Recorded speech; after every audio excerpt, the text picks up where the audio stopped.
Michael's identity and position within the biblical canon hold a prominent place, marking him as a figure of authority and power within the celestial hierarchy. As the only archangel explicitly mentioned in the scriptures, his presence symbolizes a blend of divine strength and spiritual leadership that is unmatched among heavenly beings. The specific mention of Michael as an archangel occurs in the book of Jude 1:9, where he is directly referred to as Michael the archangel. This designation sets him apart as a leader among angels, emphasizing his crucial role in divine purposes. The title archangel implies not just a position of leadership, but also an extraordinary devotion and loyalty to God. This aspect is reinforced in Revelation 12:7-9, where Michael leads the angels of heaven in a victorious battle against the dragon, symbolically identified as Satan. These verses not only illustrate his role as a celestial warrior, but also underline the trust that God places in him to lead the heavenly forces against evil. In the book of Daniel, Michael is described as one of the chief princes, Daniel 10:13, and as someone who stands up for the children of your people, Daniel 12:1. These passages provide insight into his role as protector and intercessor, especially in relation to the people of Israel. The expression, one of the chief princes, suggests the existence of other beings of similar status, though Michael is the only one to whom the title of archangel is explicitly assigned. His mention alongside eschatological events highlights the significance of his divine mission, especially during times of great tribulation. Moreover, the affirmation of Michael as an archangel and his distinct role in divine plans emphasizes the uniqueness of his position in the heavenly realms. He is not merely a messenger or a warrior, he is a symbol of divine justice, standing against the forces of evil and defending God's creation. His importance is such that he is entrusted with missions of great spiritual significance, such as fighting against the Prince of Persia, a metaphor for the spiritual forces of evil, in Daniel, and the decisive battle against Satan and his angels in Revelation. The figure of Michael embodies the promise of protection and victory against spiritual adversities. He serves as a reminder of God's sovereignty and the ultimate triumph of good over evil. Reverence for Michael is not due to personality worship, but to the recognition of his role as a faithful servant of the Most High God, whose loyalty and power emanate directly from the divine will. Through Michael, we are reminded of God's continual presence and intervention in the world, assuring believers hope and courage in the face of spiritual struggles. Therefore, Michael, as an archangel, represents much more than a mere title. He symbolizes the incarnation of divine force in action, a bastion of celestial order, and an unyielding defender of God's justice. His actions and the biblical recognition of his position underscore the complexity of angelic theology and the multifaceted nature of spiritual warfare, where God's power, protection, and providence manifest through his celestial messengers. In the biblical narrative, the figure of Michael the archangel emerges with unique distinction and authority, setting him apart significantly from other celestial beings like Lucifer and Gabriel. While many may believe or assume archangelic roles for both, the scriptures make a clear distinction, reserving the explicit designation of archangel exclusively for Michael. Lucifer, often associated with beauty and light, experienced the most dramatic fall, symbolically described in passages like Isaiah 14:12-15 and Ezekiel 28:13-17. Although these texts do not name him as an archangel, his high position before the fall implies a status of great power and prestige. In contrast, Michael remains the exemplar of loyalty and devotion to God. His status as archangel is affirmed in the book of Jude 1:9, highlighting his unique role in the celestial order. While Lucifer represents rebellion and the loss of grace, Michael symbolizes unwavering resistance against evil and the protection of divine plans. Gabriel, on the other hand, holds a distinct role as God's messenger, crucial in the announcement narratives in the book of Daniel, Daniel 8:16, Daniel 9:21, and the good news to Zechariah and Mary in the Gospel of Luke, Luke 1:19-26-38. Although his presence is foundational in the stories of salvation, the scriptures do not name him as an archangel. This underscores a separation of roles between him and Michael. Gabriel as the bearer of divine messages, and Michael as the celestial warrior, leading spiritual battles, such as the war in heaven against the dragon in Revelation 12, 7, 9. Michael's exclusive designation as an archangel points to a celestial hierarchy where different entities have distinct yet complementary roles in executing divine will. Michael's unwavering loyalty and leadership among the heavenly hosts are celebrated, positioning him as a model of servitude and strength. The comparison between Michael, Gabriel, and Lucifer not only highlights their divergent functions, but also offers a rich tapestry of theological symbolism. Michael, the archangel, represents God's justice and power, interceding on behalf of the faithful and fighting against the forces of darkness. Gabriel, the messenger, symbolizes hope and divine revelation, bringing words of comfort and announcing significant events. Lucifer, the morning star that fell, serves as a somber reminder of what happens when creation turns against the Creator, illustrating the eternal battle between light and darkness. Each of these celestial characters plays a vital role in the biblical narrative, reflecting different aspects of the divine character and the economy of salvation. While Michael defends the divine order against rebellions and challenges, Gabriel communicates God's will and promises, and Lucifer's story warns of the price of pride and rebellion. The distinction between Michael, Gabriel, and Lucifer in the biblical scriptures is not merely a matter of hierarchy, but also reflects the multiplicity of ways in which the divine interacts with the world. Michael, as the archangel, holds a unique place of honor and responsibility, defending the heavenly realm and God's plans against any adversity. In contrast, Gabriel and Lucifer illustrate the variety of roles and fates possible for celestial beings, from delivering messages of hope to the ultimate fall from grace. Together they weave a rich mosaic of faith, challenge, and redemption that continues to inspire and instruct believers around the world. Within the vast and complex pantheon of spiritual figures presented in the scriptures, only a select group of angels is granted the privilege of being explicitly named.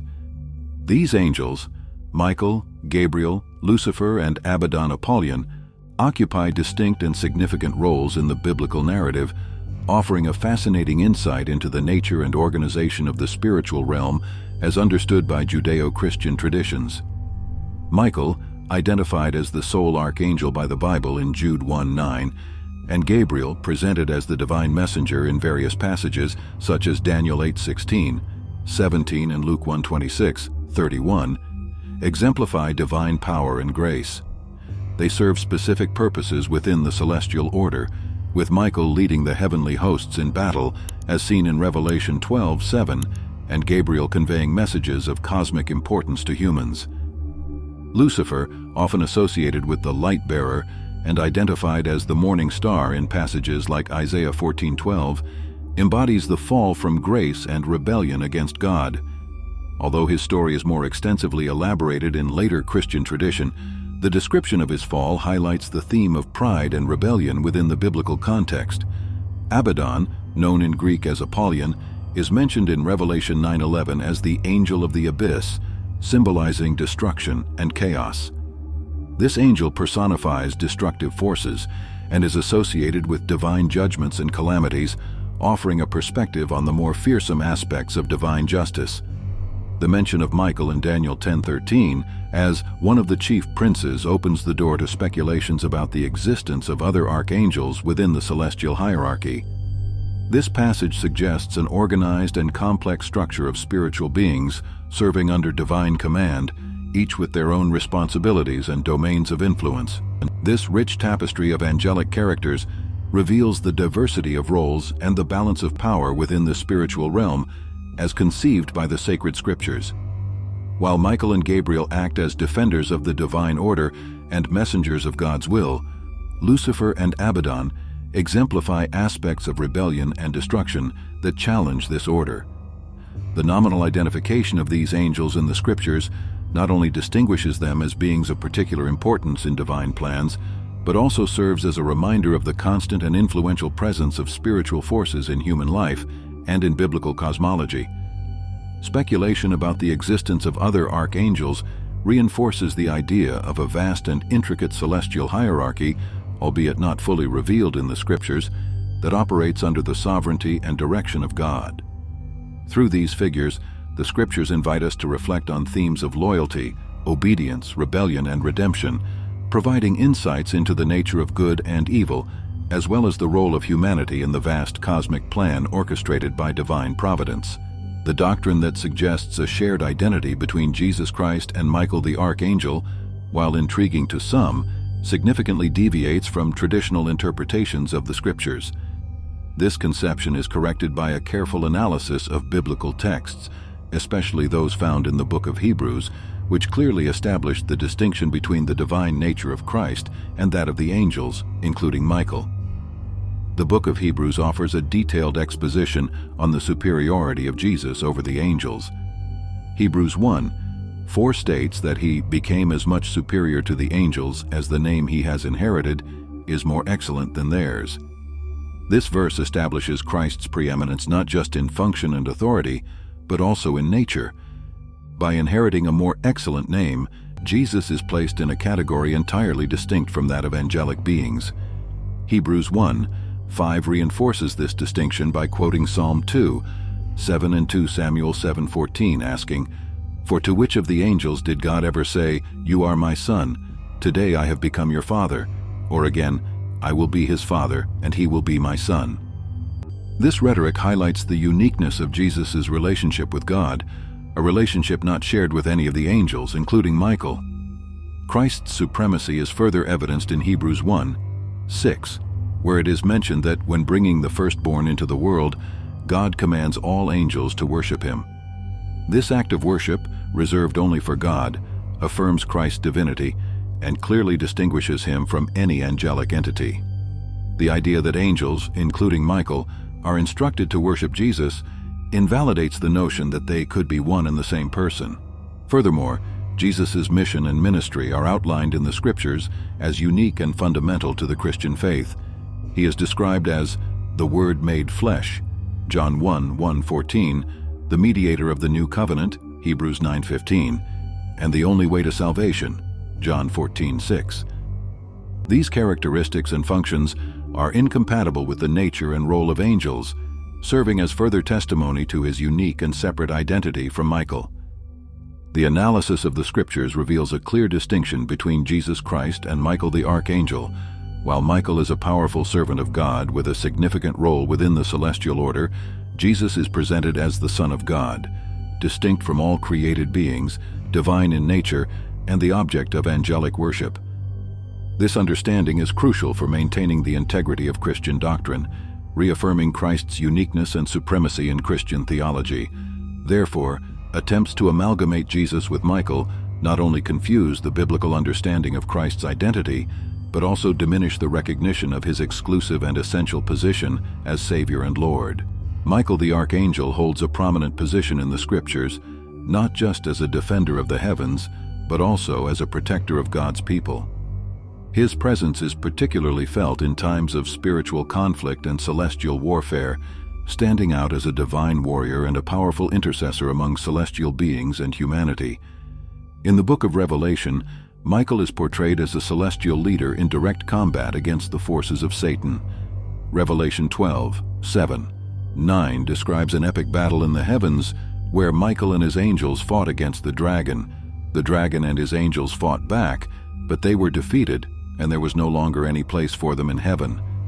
This passage illustrates not only Michael's authority and power, but also his decisive victory over evil, ensuring that demonic forces are expelled from the heavens. This event not only symbolizes the ongoing struggle between good and evil, but also reaffirms the supremacy of God's kingdom and his messengers over the darkness. In the book of Daniel, Michael is presented as a defender of the Jewish people, demonstrating his vital role in protecting and interceding for God's chosen ones.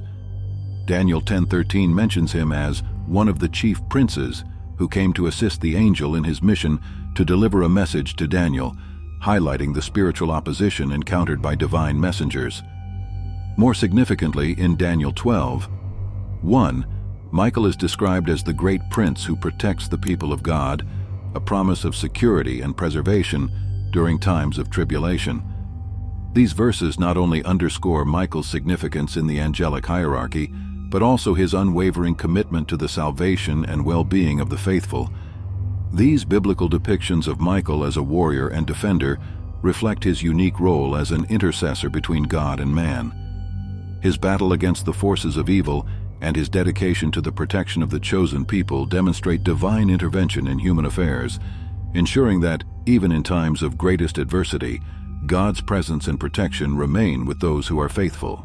Michael the Archangel emerges from the Scriptures as a figure of strength, courage, and devotion.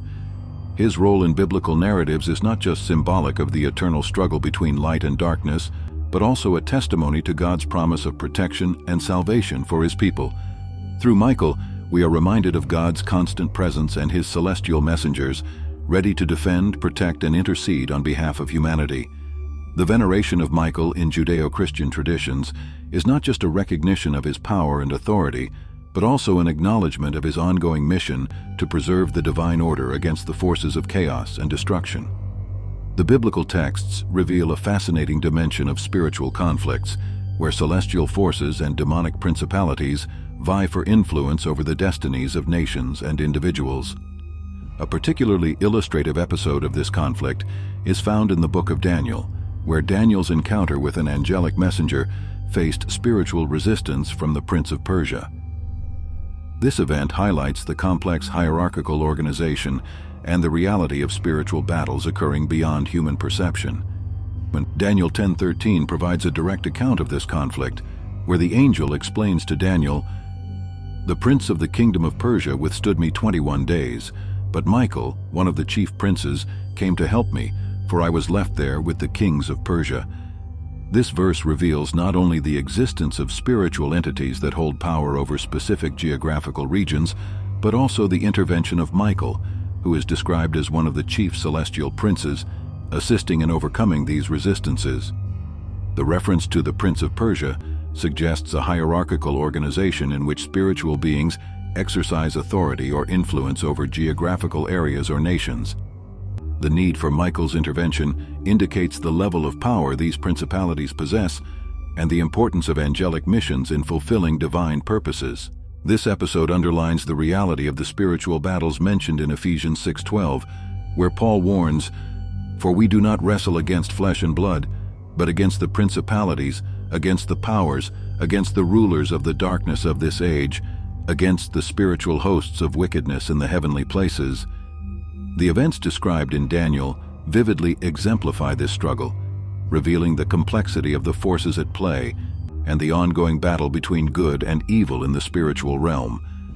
Michael's intervention in the conflict with the Prince of Persia illustrates the importance and seriousness of these spiritual battles, which have direct implications in the physical world and in the fulfillment of divine will. These narratives highlight the role of angels as servants and warriors of God, actively involved in protecting and promoting divine designs among men. The description of the conflict between the angelic messenger and the Prince of Persia, with Michael's subsequent intervention, offers profound insight into the spiritual reality that permeates the physical world. This biblical account emphasizes that behind mundane events and geopolitical struggles, intense spiritual battles take place, where celestial forces fight to ensure God's sovereignty and the realization of His plans. Through these narratives, we are reminded of the constant presence and power of spiritual beings that influence the course of human history under the direction of divine providence.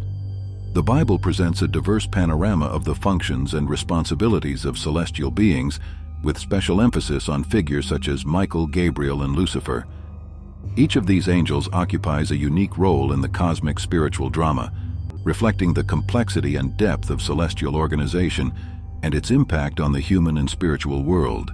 Michael is widely recognized as the protector of Israel and a defender against evil spiritual forces. His position as a celestial warrior is most clearly outlined in Daniel 12:1, where he is described as the great prince who stands for the children of your people. This passage highlights Michael's dedication to protecting God's chosen people, demonstrating his critical role in maintaining divine order and justice. Additionally, Revelation 12:7-9 illustrates Michael's leadership in a celestial battle against Satan and his angels, emphasizing his role as an active combatant in the conflict between good and evil. Through these episodes, Michael emerges not just as a defender of divine plans on earth, but also as a leader in spiritual battles in the heavens. Gabriel, on the other hand, is often associated with the role of divine messenger. He is tasked with delivering messages of great importance to humans, as seen in the narratives of the birth announcement of John the Baptist to Zechariah, Luke 1:11, 20, and the announcement of Jesus' conception to Mary, Luke 1:26, 38.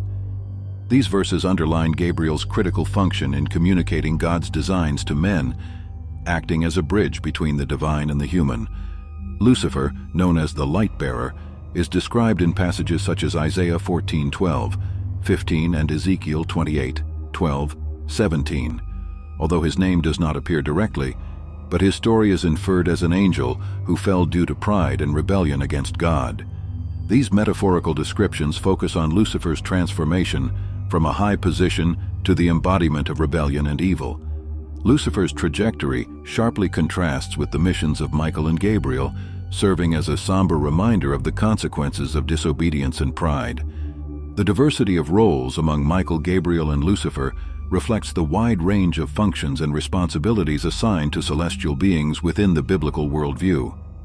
While Michael acts as a protector and celestial warrior, Gabriel serves as a divine messenger, and Lucifer exemplifies the fall from grace due to rebellion. These contrasts not only enrich the biblical narrative, but also offer insights into the nature of the spiritual cosmos and its impact on the material world. Together, these celestial characters highlight the complexity of the spiritual order and its fundamental role in executing the divine plan for humanity and the universe. The Bible establishes a clear distinction between worship that is due exclusively to God and the appropriate respect directed toward angels as His created beings. This distinction is fundamental to Christian theology, emphasizing God's sovereignty and the angel's position of servitude within the celestial order. Angels, including prominent figures like Michael, are portrayed in the scriptures as powerful beings with important roles in executing God's will. However, despite their greatness and the heroic roles they play, angels remain subordinate to God and created by Him. Colossians 1:16 confirms this by stating, "For in Him all things were created, things in heaven and on earth, visible and invisible, whether thrones or powers or rulers or authorities, all things have been created through Him and for Him." The prohibition against the worship of angels is explicitly addressed in Revelation 22:8-9, when John falls down to worship an angel who had been showing him the revelations. The angel quickly rebukes him, saying, "Do not do that. I am a fellow servant with you and with your brothers, the prophets, and of all who keep the words of this book. Worship God." This verse underscores the impropriety of angelic worship, redirecting worship exclusively to God and underlining the importance of maintaining the distinction between the Creator and His creation. The biblical emphasis on the subordination of angels and the prohibition of their worship highlights the uniqueness of God as the only one deserving of worship. By recognizing angels as created beings and servants of God, believers are reminded of God's greatness and encouraged to direct their worship and devotion exclusively to Him. This guidance protects against idolatry and ensures that worship remains correctly focused on the Lord as He has ordained. Revelation 22:8-9 warns us against the worship of angels. Do you think modern society has angels or figures that are unduly elevated to an almost divine status? How does this compare to the biblical warning? If you enjoyed the video, please leave a like and subscribe to the channel. A big hug.